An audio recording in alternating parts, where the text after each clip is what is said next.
We were touring a lot. We toured the States we did some shows in Texas, maybe 95. I don't know. No. Texas It was 96. Okay. Because I'd been on tour with 108 while you guys. Well, no. It was 96 and it was like spring of 1996. Okay, yeah. 3 to Get Ready was out. Right. We toured with Texas as a Reason, and Texas was getting all kinds of attention from major labels. They had like A&R guys showing up at all their shows, buying them dinner, getting them hotel rooms, and then they started. I think that at least for a few, they knew they weren't going to get them, so they decided to kind of go for the easier. We started getting friendly with an A&R guy at the time. It was for an MCA related label. And that again was our like only really brush with major label stuff. So we started benefiting from that. We started getting put up in good hotel rooms and getting dinners bought for us and on that tour. And then even after the tour, the guy, he flew out and we hung out a little bit more. We started talking out in LA and he took us to Universal Studios and to an Angel baseball game and paying for all kinds of stuff. I remember we went to dinner at the time it was called Dive. It was Steven Spielberg's restaurant. It was like this thing in Century City. And then after that, we went to this record store and he was like, buy whatever you want. And so we were living this thing. Like this is only like the course of like a few months at most. But at the time we thought, okay, we have made it. We're on our way. We're going to fucking sign a major label deal and the rest will be history. But so from there we said, okay, what do we want to do? Our A&R guy, he wanted to release 3 to Get Ready. Just take it and put it out on a major, just as is. And I didn't like that idea. I said, let's leave 3 to Get Ready where it is. Let's do something new. And why didn't you like it? Did you think you were taking something from Doctor Strange at all? Yeah, it had a lot to do with Doctor Strange. It had a lot to do with my emotional attachment to the record and what it meant, and it should stay as an indie release, and it should be what it is. And if we're going to take this step, I want to keep 3 to Get Ready as pure, because that was an important record. Yeah. It had a lot. It was just a very heavy thing for us, with our there's a lot of Bob in that record. Right, and so I didn't think it was right to take that and put it out into, I don't know, it just felt, it needed to stay where it started. Right.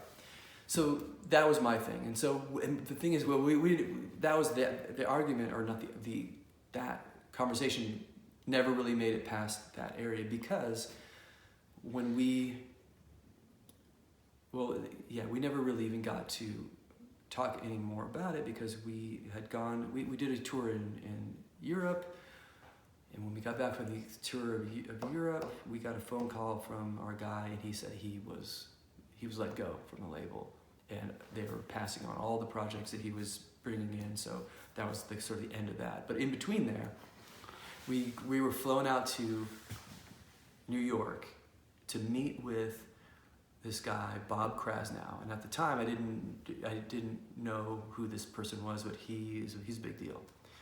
Back in the old days, 60s or 70s, he started Elektra Records. He was the founder of Elektra.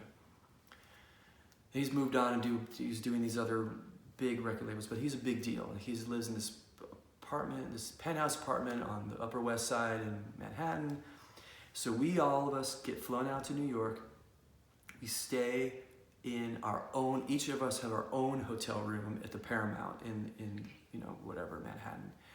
We went and we hung out with our guy, and we went to the original Soup Nazi restaurant. Right. We went to this, we kind of did the whole New York thing. And so we were having dinner with Bob Krasnow, and we show up, and it's our A&R dude and the four of us.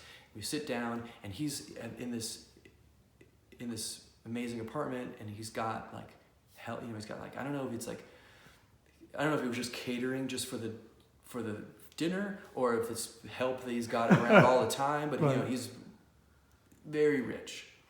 we sit down and we have dinner, and we, small talk, and we talk about the band and whatever. Nothing is, no business is really being talked about. But at the end of the meal, he goes, Bob Krasnow says, "Do you guys mind if I light a cigar?" And of course he should light a cigar. It's his house. But I say, like,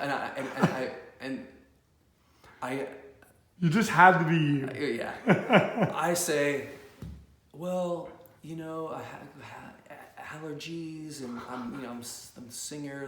Because I despise cigarette smoke. But and yet Popeye's like your best friend. Right. Well, I'm okay. I'm okay with anyhow. So I say, I kind of object. I'm like, yeah. And so, and I could just hear like a collective, gasp, right, or around the table, and I as I'm saying it, I know that that's not the right thing to say, and so and I think and this is just how I remember it now. Yeah. But I do remember him just kind of looking at me and just like, and then clicking, just like, and so I know he wasn't really asking me. Right. But yeah, so I had to be the dick, and that I'm pretty sure that's not the reason why we didn't get signed. But we don't talk about that anymore.